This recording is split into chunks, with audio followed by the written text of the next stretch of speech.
Hello, today we'll be talking about ratchets. A ratchet is a mechanism that can power multiple different functions with the use of only one motor.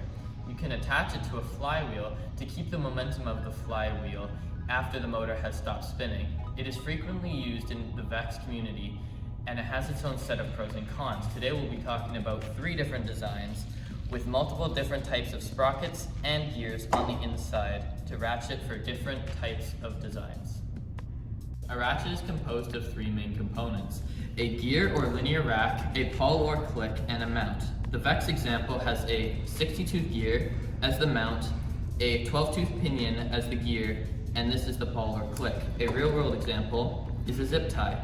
This is a linear rack, this is the mount, and inside the mount is the pawl or click. When it comes to our ratchet designs, we have 3 different ratchets featuring both one-way and two-way ratchets. When it comes to the pros and cons of the one-way pinion ratchet, it slips a lot easier, but when it comes to driving, it does not lock into tight as much. But when it comes to the width of the ratchets, it is skinnier by about a size 1 than the sprocket ratchet. When it comes to the sprocket ratchet's pros, it does lock into place a lot more securely than a pinion ratchet, which is very good for certain uses, but it does not skip as cleanly. For example, if I were to spin this, it only spins that much. But when I spin the pinion, it spins a lot faster and for longer. For the pros of our two-way ratchet, some pros are that it skips and drives in both ways, but in order for it to skip, it requires another force, either some stopping force or I guess a lot of friction to skip. But this sometimes will require more torque to power. But the most noticeable thing about this ratchet is the rubber band tensioning has to be really precise and has to be really consistent. Otherwise, you're going to struggle with it skipping and driving in both directions, and sometimes you're just skipping for no reason. Here in front of me, I have 2 different potential VEX applications of our 2 different styles of ratchets. On my left, I have the one-way 12-tooth pinion, and on my right, I have the 2-way 6-tooth sprocket. When it comes to our one-way ratchet, we have the ratchet directly powered by the axle that is also at the same time spinning this roller. When it spins in one direction, it will only power this giant wheel. When it spins in the other direction, it will power both this wheel and this 18-tooth sprocket on a 1-to-1 ratio. So if I were to go, let's go and spin it in this direction. As you can see, everything is being powered. If I stop and spin the other direction, only this wheel is being powered.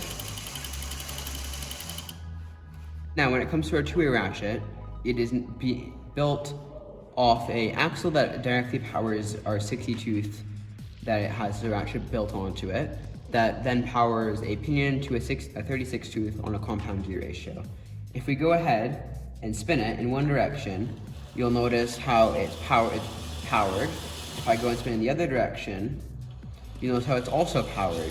Now if I go and I apply some force on the 36-tooth, you'll notice how it skips immediately, and then it'll start driving again. Now if I go and spin in the other direction, the way we spun it in the first, you'll also notice how when I first touch it, it'll also skip.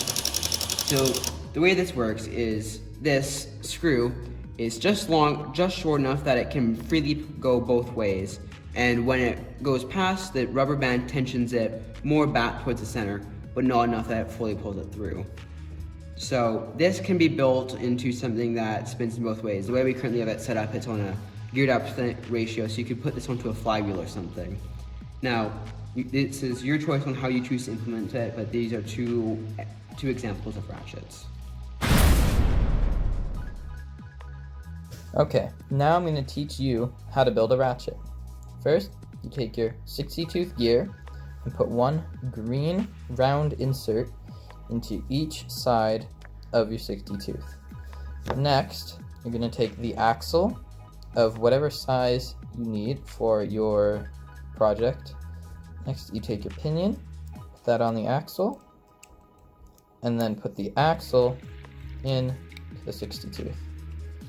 And now that is your mount finished.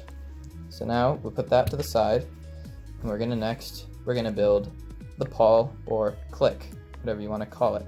So you're gonna take your 0.75 inch screw, and you're going to put a Teflon washer onto the end of that, followed by a Keps nut. On yours, you're going to use Nylox, but I am just using this for now for speed. Then you are going to take a shaft collar with no insert inside it and screw the screw in, not fully, just a little bit, so it's just like that. Then next, you are going to get your mount back, and on the side that has the pinion on it, you're going to take a 1.25 inch screw and slide your pawl onto that, just like so, and then put a size 2 spacer onto the end of that, just like that. And then you can put it into any of these outer screw holes that you would like. And then make sure you tighten down this screw on your pawl. Make sure that doesn't fall out, because that kind of needs to be in there, just like that. So now you're gonna have your mount and your pawl or click and the gear or pinion that is on the inside. Next, you're going to grab a 1-inch screw and a size 3 spacer, put that on there, and then on the gear, you're going to skip one hole, put that through the hole, and then you're going to put a nylock on the back, but again, I am just using a Keps for speed. And then you're going to grab yet another 1-inch screw, put a size 3 on that, again, skip another one hole, put that onto the second hole, just like that, and put a nylock on the other side again. So now your ratchet should look like this.